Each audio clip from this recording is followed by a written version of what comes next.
Welcome. If 20 years ago you would have seen a drive now, text later road sign, you'd have been scratching your head. Today is commonplace. Today you see the warning signs all over the place in many different ways. Sometimes it's a command like drive now, text later. Other times it's a catchy phrase like stop the text, stop the wrecks.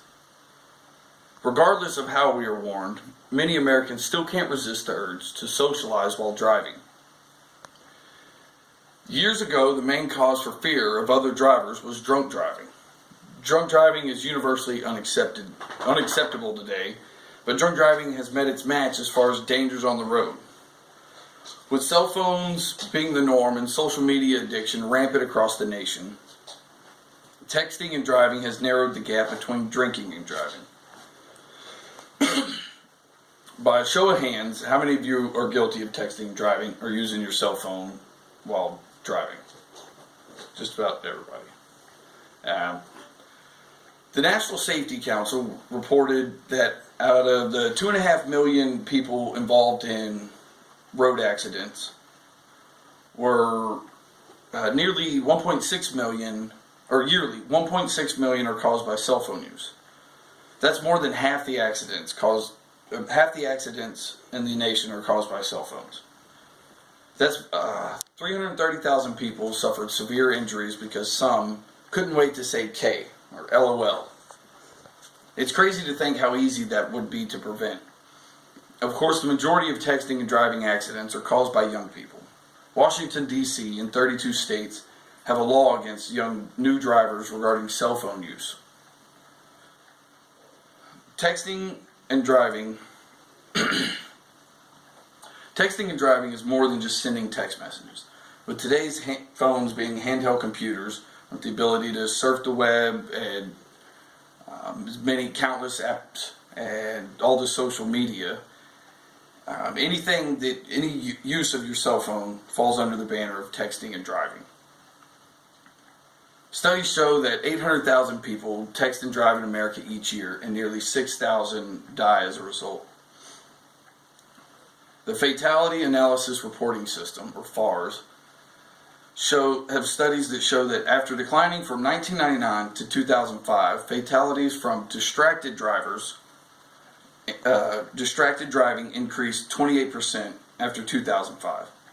Rising from 4,572 fatalities to 5,870 in 2008. The Virginia Tech Transportation Institute released reports of studies suggested that relative to non-distracted drivers, those drivers who text are 23 times likely to crash, and those that talk on a cell phone raise the risk of collision by more than 30%. Freeway speeds almost always exceed 55 miles per hour, usually upwards of 75 to 80. But for ease of reference, if you drive 55 miles per hour for 5 seconds on your phone, it would be the equivalent to driving the entire length of a football field without looking at the road. That may seem like a long time, but I witness this length all the time. People are usually defensive and overly confident when discussing their driving skills. The years of bad habits have taken over, and what used to feel nerve-wracking or edgy is now commonplace and comfortable. This leads people to believe that they're good at texting and driving. You're not. Every time you take your eyes off the road, you are burning more of the fuse that you do not know the length of. It will burn out. You will hit something. Hopefully a guardrail at 30 and not a child in a neighborhood or a family on the freeway. The government is aware of the problem and has addressed it by passing legislation to prevent the use of handheld devices while driving, but with just limited success. Education is the key to containing the casualties from distracted driving. Car companies have openly supported the ban for the use of handheld devices while operating a vehicle, but some new cars do not have CD players, only auxiliary inputs and Bluetooth connection for people to select their songs and music with their phones in their hands while driving. I've tried texting and driving when I first started, and I quickly learned that it is not for me. I am still a new driver compared to most adults, but I know the difference in the first 5 or so years of experience behind the wheel. Multiple times I've picked my sister up from school to see people texting and driving on a high school campus. It's not just the kids, but the parents as well. How blind and ignorant do you have to be to text on a school campus? Yes, the traveling speeds are slow, but fast enough to kill a child or seriously injure any human. Numerous times I've told or asked people to get off their phones, and not once have I been successful. The most common reaction I get is a long finger staying in the middle of the hand, not holding the phone. God forbid they let go of the phone that they are so desperately addicted to.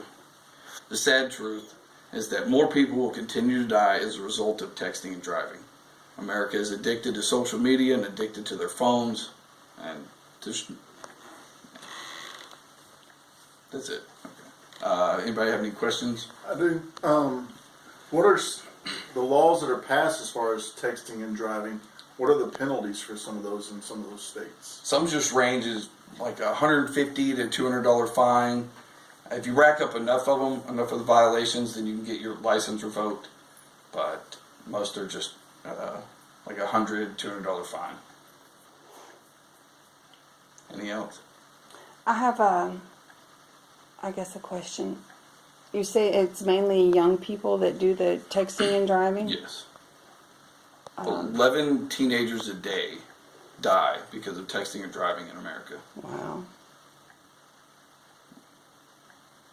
All right, that's it.